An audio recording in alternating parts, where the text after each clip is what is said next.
all this legislation and all the voting rights stuff that's going on, people think, up in the clouds, there's 10,000 feet in the air, and there's nothing that I can do about it. But then you get into the weeds, you get into the communities, you get into the neighborhoods, and this is where the Betty Magnesses come in. This is where the commitments of the Diane Arbery's come in, where the commitment of the Lawrence Moores come in and the Christine Woods come in. They're like, you know what, Congress, you need to listen to us. You work for us. These are bills that we need to have passed so that our voices are heard. We're not pushing any partisan stuff. We're saying, let us vote. And this is what we need to let us permit us and allow us to vote. That's what this John Lewis Day is all about. It's not pushing a party. It's pushing a policy of allowing Americans to vote. So when I hear Betty talk about, all the fraternities and sororities and community organizations that are coming out, when I listen to Lawrence Moore talking about Carolina for all, Lawrence, you're not saying North Carolina for all. You're saying all of Carolina for all. This is what these voting rights are all about. Lawrence, am I off here? Is that what you mean? Is that why you're so involved in this? Well, yeah, it's Carolina. We operate out of South Carolina, but and that's basically, the name of our organization is Carolina for All. And basically, what we do, and I'm from the Rainbow Push Tree. Is that we advocate for people to make sure they get the things in their community they need, and elections is crucial in democracy. If we don't have a voice to vote, we don't have a voice at all. Now we got work to do in training people and utilizing that vote in a proper way to get benefits for your community. But we work basically in South Carolina, and I didn't get to mention. Our partners in Spartanburg, we're working with the NAACP, Angela Edwards. They got a great group. Michael Brown, I think he's the president of the branch in Spartanburg. They are excited about the opportunity. I had a long conversation with her this morning about them gathering for their event on July the 17th. Columbia at the State House, we'll have an event, and we're working hard to get things together down in Charleston, where we should be demonstrating to the people in Charleston the importance of not getting gerrymandered out of a congressional seat. So, it's a lot of work to be done in all our communities. But I don't know of anything else to do but do the work. All right now. And I just want to, really emphasize to people throughout the country, you don't have to be an experienced organizer. You don't have to be a lawyer or legally trained or some PhD or master's degree. Listen, Diane Arbery will tell you that her whole family had to become activists when that was not who they were in their history. They had to become voting rights advocates and they had to, really change. And she can tell you that, when you hear her talking, this is a mother who, who loves, her family. And that's who stands up, and that's, who are standing up all over the country during these events. I am so proud of my cousin, who is putting on one in Oakland, California. She is a church leader within her church. But her heart said, I got to do something about voting rights. So I just want to encourage people, never, look at yourself and say, I can't. You can. John Lewis was just a boy at 16 when he said it. He never was a lawyer, but he stood on that Pettus Bridge and said, I want a new law. And that's what we're saying today, that we want new laws that will allow everyone to vote, that can stop this voter suppression that's happening around the country. So when I, raise that up, to our whole panel, Diane in particular, I want you to just, again, tell people why little tiny Brunswick. Brunswick is not a big old city. Norlena, North Carolina, which is having an event, isn't a big old city. Tennessee, Cookeville, Tennessee, that's having an event, not a big old city. Tell people why Brunswick is standing tall. Diane? All right. She's either muted, but we cannot hear her. So why don't Diane, you're muted. You got to come off of mute. But in any event, for the whole panel, as we look at this coming July 17th, what do you want to say to everybody in this country about how they can get involved, what they can do, and why it's important for us to fight for this new voting rights laws?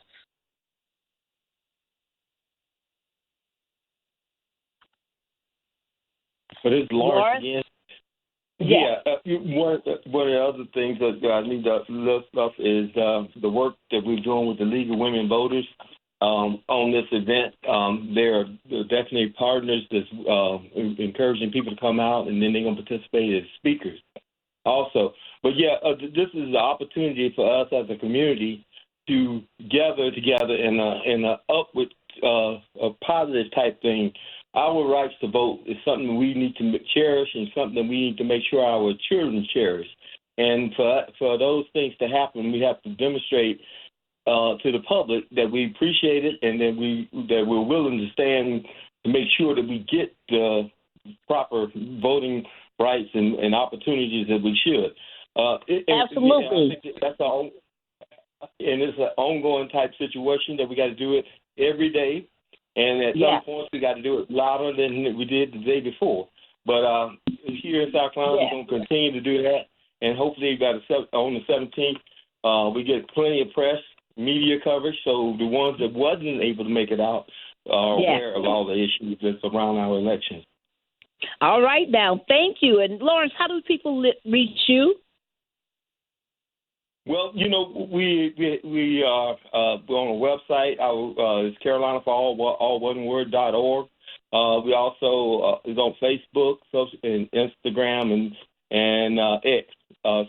Just look up Carolina for All. You look up Lawrence Moore and you can find me. But please reach out, and that's why I emphasize our Facebook page. We get a lot of activity on it. Thank you. And, Thank you. And the same question, question to you, Betty Magness. There are people in and around Bellwood, around Chicago, and all the other surrounding areas. They're saying, "My goodness, I hear what's going on over there in Chicago. I've got to be a part of this. And not only do I want to be a part of it, I want to be part of the planning." How do people reach you, Betty? They can reach me by going to C as in Charles, B as in Bill, Magness, Magness, and rainbowpush, one word, .org. They can call me at 312-720-3977, or they can go to the Mobilize information that Christine gave out. But I am ready and available. We have people coming from Evanston, Oak Park, right now, Flossmoor, on the south end, Harvey. They're coming from all over to the Chicago Vigil for the John Lewis Candlelight Vigil to commemorate the 4th anniversary of his passing. And nobody I've said, they say, what are you doing? I say, it's about John Lewis. Everybody knows who John Lewis is, and it's on the historical Point du Sable Lakeshore Drive. Thank you. Same question, Christine. How do people get in touch with you? They said, I want to be part of DFAD. I want to be there in Syracuse. How do people get in touch with you? Thanks so much, Barbara. So for folks that are interested in joining DFAD, as a reminder, we're a coalition of organizations working to pass these bills that we're all talking about. you can go to our website, dfadcoalition.org. That's DFAD coalition.org. So you can, of course, go there, learn more about our work, and sign up to get involved. And if you want to contact me, if you're in upstate New York and you want to join the Syracuse event, you can reach out at Christine@dfadcoalition.org. All right. And Daryl, I just want to say before we turn it in, Diane, are you there? All right. I just want to say before we turn it in, Daryl, that everybody, you can go to tjcoalition.org. We always give this out every week. tjcoalition.org. That's our website for Transformative Justice Coalition. You'll find all kinds of links to these events, to the Mobilize, to everything, so that you can be part of this. Don't feel that you will not be part of this. We don't care what part of the country you're in. On noon on July the 17th at noon, we're going to have a national broadcast throughout the country where you will be able to hear as we start our day of action. And that evening at 6 o'clock, the Washington, D.C. event's going to also be broadcasting. So everybody, don't give up. Don't ever give in. Be a fighter on the front line like John Lewis. And I want to say thanks to all our national partners, to Black Voters Matters, to League of Women Voters U.S., to DFAD, to Public Citizen, to the ACLU, to the Leadership Conference for Civil Rights, to the Transformative Justice Coalition, and 20 other partners around the country. Thank you, Daryl. Thank you so much, Barbara. You're going to learn a lot, and the whole purpose of the John Lewis Day of Action is for you to learn about these bills, is for you to learn about what's happening across the country. So we encourage you to go to mobilize.us/John Lewis Action and sign up for one of the mobilized actions that are going on in your neighborhood. We will close with this. We tell everybody to get off the sidewalks, to get into the streets, that this is a time, July 17th is a time that you can get off the sidewalks, get into the streets, and learn, teach, and push on voting rights. Folks, we can say it like this. John Lewis always said that he was just one vote. He was one quiet voice that came out of the farm. He was one quiet light that existed. But that little light of his, he let it shine. We're encouraging and want you to let your little light shine at these John Lewis Days of Actions, demanding the passage of the Freedom to Vote Act, the passage of the Native American Voting Rights Act, and the John R. Lewis Voting Rights Advancement Act, and the ultimate sign, D.C. statehood. Yes. Folks, until next Tuesday, noon, Eastern Standard Time. Peace, everybody. Peace.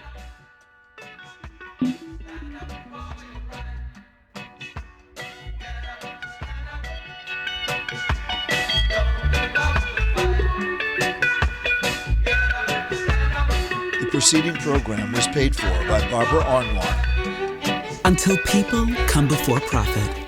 Until all energy is clean. Until the wild is truly free. Earth Justice will never rest. Earth Justice is a national legal nonprofit defending the planet and its people for nearly 50 years. Earth Justice has 150 full-time lawyers fighting in court for our planet's future and representing all clients free of charge. No one fights more cases on the environment than Earth Justice. And we win because these are fights we cannot lose. Until justice stands for all, Earth Justice will never rest.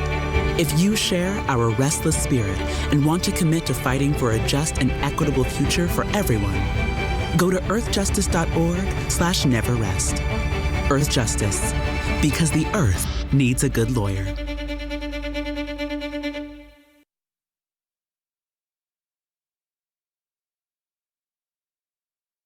WOL Washington, D.C. W240DJ Washington. 95.9 WMMJ HD3 Bethesda. WKYS HD3 Washington. WPRS HD3 Waldorf and worldwide at WOLDCnews.com. The views and opinions of the following show do not necessarily reflect the views and opinions of News Talk 1450 WOL, Radio 1 Incorporated, or their management.